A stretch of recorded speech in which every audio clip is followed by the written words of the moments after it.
बिस्मिल्लाहिर्रहमानिर्रहीम। अस्सलाम वालेकुम नाज़रीन, मैं हूं जावेद चौधरी। ख्वाजा तिब्बत के बौद्ध दलाई लामा को महात्मा बुद्ध का अवतार समझते हैं।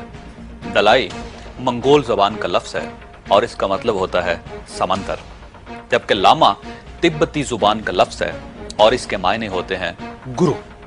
यानी दलाई लामा का मतलब हुआ समंदरों जितना वसी और ताकतवर गुरु।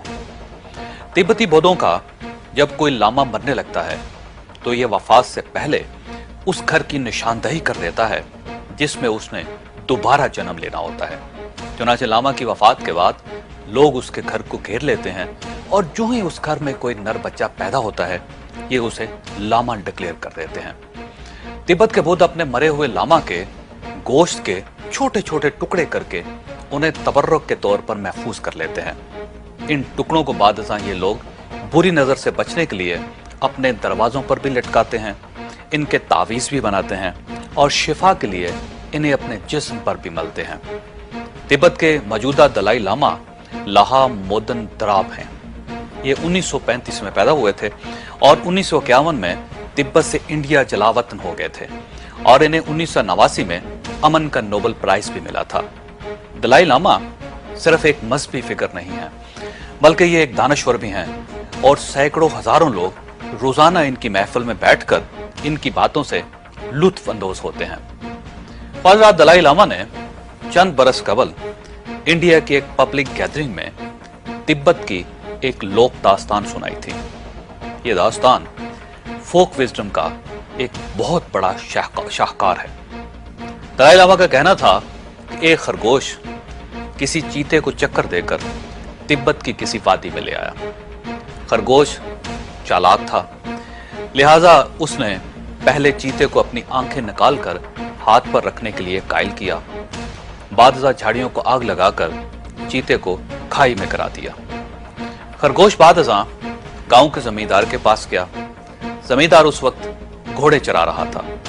खरगोश ने जमींदार से पूछा, क्या तुम चीते की खाल लेना चाहते हो? जमींदार ने हाँ में गर्दन हिला दी। खरगोश जमींदार को चीते की लाश के पास ले गया, उसे लाश दिखाई और उसे वहां छोड़कर चीलों के पास चला गया और उनसे कहा कि जमींदार के घोड़े इस वक्त खुले फिर रहे हैं, तुम इन्हें नोच कर खा सकती हो।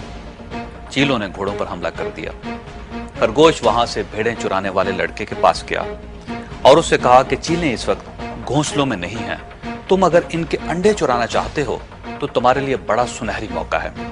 चरवाहा चीलों के घोंसलों की तरफ चला गया और खरगोश इसके बाद सीधा भेड़िए के पास गया और उसे कहा कि भेड़ों का रखवाला इस वक्त मैदान में मौजूद नहीं, तुम अगर भेड़ों का लंच करना चाहते हो तो जाकर कर सकते हो।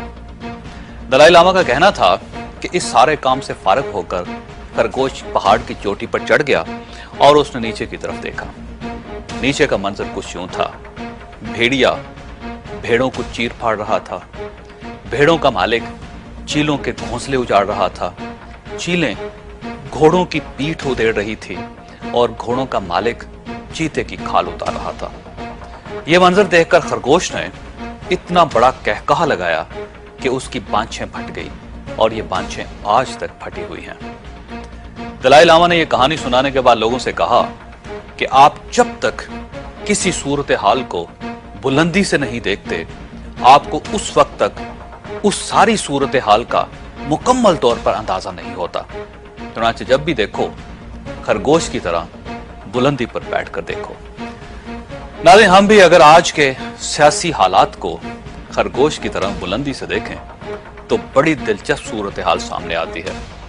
अमेरिका ने पहले तालिबान के चीते को खाई में कराया, फिर अफगानों को उसकी खाल नोचने पर लगा दिया। पाकिस्तानी फौज को अफगानों के घोंसले उजाड़ने की जिम्मेदारी दी। पाकिस्तानी पश्तूनों को हम जैसी भेड़ों पर चढ़ा दिया। भेड़ों ने मुशर्रफ की तरफ देखा, मुशर्रफ के पीछे पीपल्स पार्टी लगा दी गई, पीपल्स पार्टी के पीछे मुस्लिम लीग नून को लगा दिया गया और मुस्लिम लीग नून को 17वीं तरमीम के गम में मुब्तला कर दिया गया। चुनांचे अगर आज खरगोश बुलंदी पर बैठकर नीचे देखे तो वो यकीनन कहकहा लगाने पर मजबूर हो जाएगा।